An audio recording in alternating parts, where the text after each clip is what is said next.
Daniel LaPlante was born on May 16, 1970, in Townsend, Massachusetts.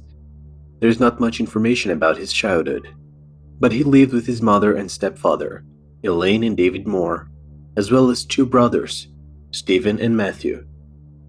It is quite likely that Daniel had a miserable and traumatic childhood, during which he was physically and psychologically abused by his father and stepfather, but this information was provided by himself to the police. What is actually known is that at school, he was doing very poorly because of his dyslexia, and of course, for not receiving any kind of support. Also, his social life was almost non-existent. Other kids found him creepy and weird, and he always came to school smelling bad and wearing dirty clothes. As a result, his colleagues did their best to avoid him. During his teenage years, Daniel began a year of therapy with a psychiatrist on the recommendation of school officials and was diagnosed with hyperactivity disorder. However, the psychiatrist himself began to abuse him.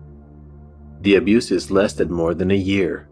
It was not surprising that the boy, at the end of the sessions, left with an even worse mental condition than when he started. It was around this time that his criminal career began. Daniel spent most of his time with other teenagers as lost as he was. At first, they only went out to play football. Then they started pranking on the phone, and finally they broke into houses to steal. Daniel's motivation was only to steal valuables to get money. But what he enjoyed most was the thrill of being in someone else's house without them knowing. The boy took belongings from the place, moved objects and furniture, just to scare. He also liked to prepare drinks and leave them on the table, all for pleasure, and sometimes he didn't even steal anything. In 1986, a man named Bright Andrews lived in nearby Pepperell with his two daughters, 15-year-old Annie and 8-year-old Jessica. The family was going through a very difficult period following the loss of Brian's wife and the girl's beloved mother to cancer. As a single father, Brian had to work double time to support the family, which meant he didn't spend much time at home with the girls. Despite the age difference, Annie and Jessica got along well, and the death of their mother brought them even closer. Annie, as a teenager, was already starting to see boys with different eyes. She and her friends talked about dating, who had a crush on whom. In short, typical teenage conversations. So, when Annie started getting phone calls from a boy, she was curious. The mystery boy told her his name was Danny, and that he got her phone number from a mutual friend who was in high school. Of course, all of this was a lie. In fact, Daniel had broken into the Andrews family home to once again scare the residents. From what is known, when he entered Annie's house, he didn't know she lived there, but he had already seen the girl at school and had probably seen her in family photos, becoming obsessed with her. On the phone, he described himself as tall, blonde, athletic, and smart. Annie was a little skeptical, but the mystery fueled the interest. The two continued talking on the phone for the next few weeks, and deep down, Annie liked talking to Danny, until one day, he asked her out and she agreed. Danny would pick her up at her house, and from there they would go to a local fair. When the appointed day arrived, Annie was excited. The doorbell rang and she ran to answer, but she was surprised when the boy at the door didn't look anything like what she had expected. On the phone, he said he was tall, blonde, and athletic, but he wasn't. Daniel was very thin, about 1.52 tall, had dark hair, yellow teeth, sunken black eyes, thick eyebrows, and his skin was full of blackheads and pimples.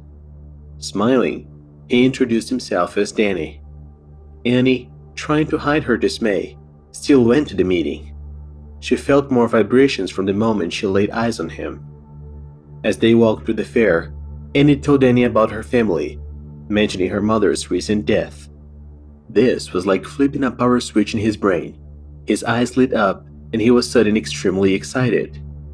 Daniel began bombarding Annie with questions about the death, and understandably, the interrogation about her late mother made the girl extremely uncomfortable. He wanted to know how much her mother suffered. After they walked around for about an hour, Annie decided she already spent too much time with this weird, scary guy. She said she needed to get home, turned and left, making it very clear that she didn't want to see or speak to him again.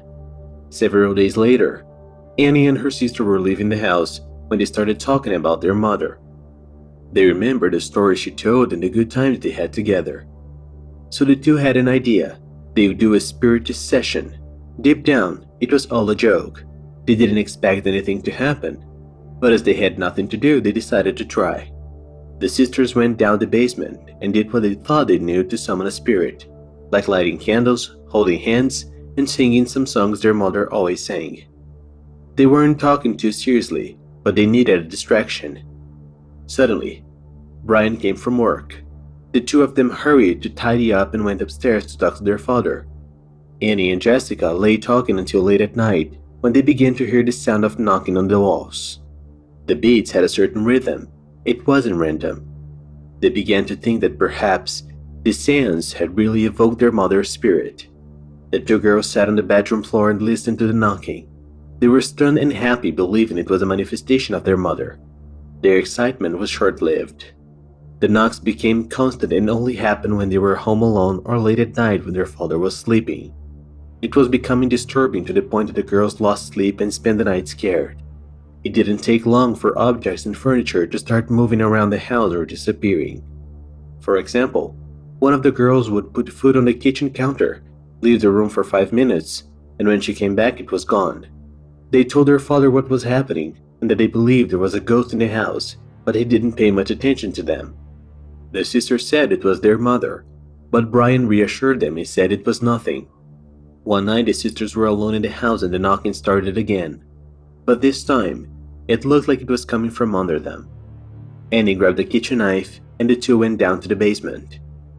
On the basement wall was written a message, with what looked like blood, that said, "I'm in a room, come find me."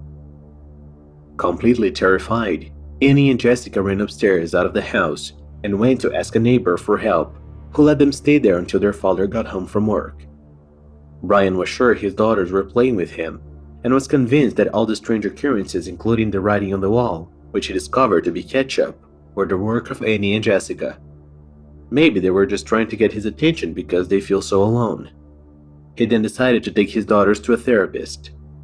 2 weeks after the basement incident, the banging on the wall stopped. However, the relief would not last long. One night, the girls were alone in the house when the knocking started again. This time, it was coming from Annie's room. She then took out a kitchen knife and together the two sisters went upstairs. When they reached Annie's bedroom door, they saw another message written on the wall which read, "I am back. Find me if you can." Screaming in fear, the girls ran down the stairs as fast as they could. They walked to the front door and ran back to the neighbor's house. The two were shaking with fear and told the neighbor that once again they found something written on the wall. The girls who had just lost their mother and spent so much time at home without their father, the neighbor said they could come and call their father. On the phone, Annie and Jessica told Brian what had happened. The man told them to come back. Later, when Brian arrived, he went straight to Annie's room and saw the inscription on the wall. But there was another message on the wall, which the girls hadn't mentioned on the phone, that said, "Marry me." It was at this moment that Brian noticed that something really strange was happening. As of this moment, there are several versions of what would have happened next. One of them is that when Brian was leaving the room, he saw a short and scrawny man standing in the hallway. This kid was covered in makeup and wore a blonde wig, as well as a wedding dress that belonged to Brian's late wife. He also had a hatchet in one of his hands. Fearing for his life and the safety of his daughters, Brian fought the intruder, but the boy somehow managed to knock him out and took the opportunity to escape. That boy, as you may already know, was Daniel. Another version tells that Daniel was hiding in the wardrobe, wearing makeup and with a hatchet in his hand, but not wearing his wedding dress. When Brian turned and caught him through the crack in the door, the two got into a fight and Daniel managed to escape, disappearing through the house. Some sources claim that the girls were at home when it all happened. Daniel would have chased the sisters, but they locked themselves in a room. After Daniel fled, Brian called the police, and when they arrived, they carried out a thorough search to the house. Behind a dresser in his room, the police found a small door. When they opened it, they discovered a small unfinished area of a few meters, a kind of landing. Between the bedroom floor and the other floor and inside was Daniel LaPlante. Annie was stunned. It was that strange boy she dated about 2 months ago. The exact time Daniel was hidden in the Andrews family home is not certain. Some sources claim it was around 15 days. Other articles say he spent almost 2 months there, hidden, without anyone noticing his presence, posing as the ghost from Annie's mother. Officers found a variety of items in the ceiling. The place was covered in rubbish, as well as a sleeping bag, beer cans and food wrappers, and a few pieces of clothing that belonged to the family. The ceiling was connected to a passageway, through which Daniel would have been able to crawl and crash into walls in different parts of the house. Another very scary part of this story is that there were holes in the walls, made by Daniel, which he used to spy on the family. Daniel LaPlante was then arrested and imprisoned. As he was 16 years old at the time, he was placed in a rehabilitation center for young offenders, where he spent 10 months from January to October 1987. Upon turning 17, Daniel's case was transferred to the common court, and as it was now being prosecuted as an adult, he could post bail. That bail was paid by the young man's mother, who was released soon after she could live his life in peace, but he had other plans. His stay in the detention center had messed up his already messed up mind once and for all. In November, he broke into a neighbor's house. This time, Daniel didn't come in to play. He went to steal, taking 2 pistols from the residence. On the afternoon of December 1st, 1987, Daniel LaPlante, armed with one of the stolen pistols, walked half a mile from his home to the Gustafson family home. The family consisted of 33-year-old Priscilla, her 34-year-old husband Andrew, and their 2 children, 7-year-old Abigail and 5-year-old William. Priscilla was pregnant with the couple's 3rd child. She was a daycare teacher, extremely religious, and everyone considered her a sweet and caring woman. Daniel entered the house, which had recently been decorated for Christmas. Inside, he found Priscilla and William. Abigail was about to get home from school and Andrew was working. It is not entirely clear how the horrific events unfolded, but according to forensics, Daniel took Priscilla to her room, where he beat and abused her. He placed a pillow over the woman's head to muffle the sound and shot her twice. He then took little William and drowned him in the bathtub upstairs. When Abigail got home from school and entered the house, he too drowned her in a bathtub downstairs. Around 5 p.m., Andrew returned home from work and found it strange that the house was very quiet. The man was used to being warmly welcomed by his children and wife, and when that didn't happen, he felt something was wrong. Andrew then went upstairs, and as he entered the room, he was struck by the horrible sight of his lifeless wife. There was blood everywhere. Priscilla was lying on her stomach, on the bed with a pillow on her head. The man started looking for his children around the house and also found them lifeless. In panic, he ran to the neighbor's house and called the police. When the police arrived, they located the bodies of William and Abigail in separate rooms. In the master bedroom, they found 2 .22 caliber shells, an open, undamaged beer can, and semen stains on the bed. They also discovered footprints in the floor bed outside the house. The small town of Townsend was mourning the deaths of members of the Gustafson family. No one could imagine who would do something so terrible. Detectives made a list of possible suspects. And unsurprisingly, given his previous crimes and the fact that he had just been released from juvenile detention, Daniel LaPlante was on the top of the list. The next day, December 2nd, the police went after Daniel to interrogate him and found him at the Townsend Public Library. He denied any involvement in the crime, telling police he was at home watching TV most of the day and then attended his 6-year-old niece's birthday party. In addition to his suspicions, the police had no concrete evidence linking him to the crime and released him. Later the same day, the police went to LaPlante's home to interrogate him once more. As they approached Daniel, who was on the porch, he turned and ran off in the woods. It was obvious he had something to hide. And when the police searched his house, they found a lot of incriminating evidence. A search of the wood separating Gustafson and LaPlante's homes revealed a shirt belonging to Daniel and a pair of wet gloves, which detectives believe he was wearing when he drowned Abigail and William. An alert was issued by the police and the hunt for Daniel had begun. Quickly, numerous police officers from neighboring cities arrived to assist in the search, and even a state police helicopter was sent, in addition to sniffer dogs, and about 50 volunteers joined forces to find the criminal. As he fled, Daniel wasn't careful. Nor did he hide his steps. He even kidnapped a woman along the way, forcing her to take him in her van through town. Because of Daniel's carelessness, the woman managed to escape and called the police to report what had happened, saying that Daniel was in her van. In the meantime, several reports and sightings of Daniel were sent to the police, and thanks to the help of the population, they found Daniel around 6:30 p.m. on December 3rd. He was hiding in a dump near the lumberyard in the town of Ayer, about 17 kilometers from Townsend. Daniel didn't resist arrest, but police said he was laughing hysterically. As they searched him, the police discovered a gun hidden in his private parts. He was charged with the deaths of Priscilla, Abigail, and William Gustafson, and received a number of other charges related to crimes he committed while on the run from the police. The evidence found at Daniel's house that linked him to the crime was indisputable. The officers found in his room a .22 caliber shell, which matched the two found at the crime scene, a pair of Converse sneakers whose sole matched the footprints near the house, a sock with saliva, which police believed was used to gag Priscilla, and a lock of hair belonging to Abigail. Officers also found the wireless phone stolen from the Gustafson's home, and a fingerprint, which belonged to Daniel, was identified on the family's phone. While DNA technology was still in its infancy at this time, laboratory analysis of Daniel's blood revealed that the semen found in Priscilla's bed belonged to him. At the trial, an officer testified that his sniffer dog caught the scent of an object at Gustafson's home and followed the scent to Daniel's house. There was no longer any doubt that he was put on trial. Daniel had pleaded not guilty to all 3 accounts of murder. His trial began in October 1988, when he was 18 years old. He underwent a psychiatric evaluation in which he was found fit to be judged as a normal person. Although Daniel was a minor at the time of the crimes, the judge had already ruled that he would be tried as an adult. In court, the prosecution called 50 witnesses, many of whom were members of Daniel's own family. During the trial, he showed no remorse and was extremely derisive, constantly laughing at the judge.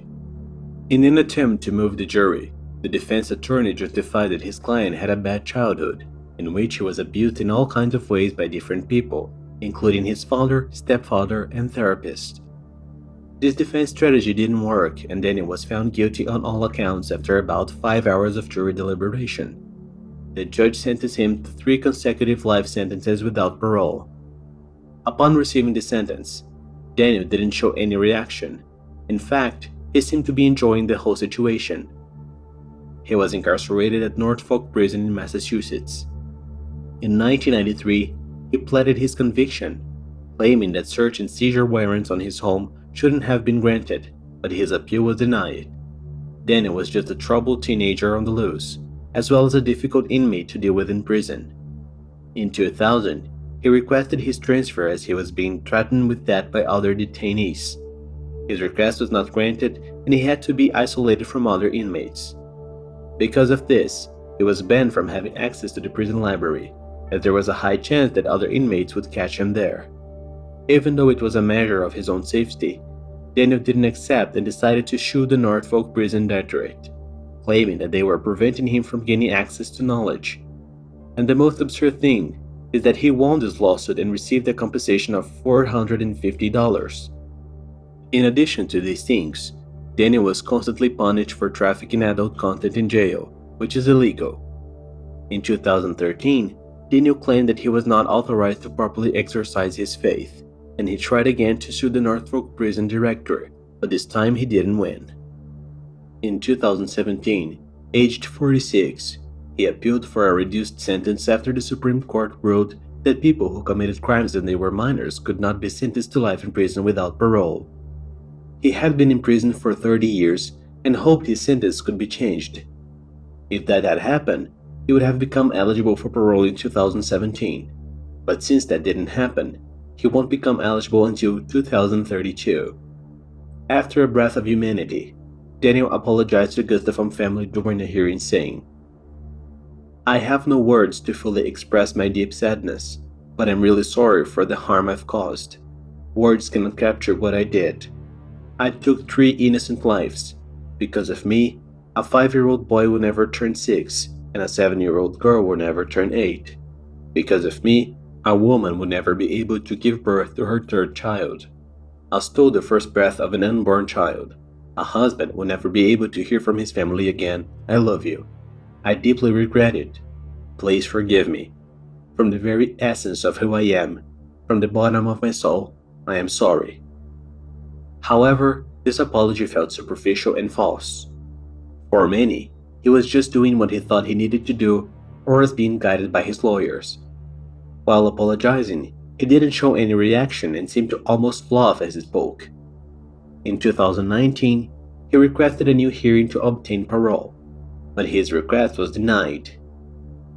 Andrew Gustafson remarried in 1989 to a woman named Carol, who was also a widow.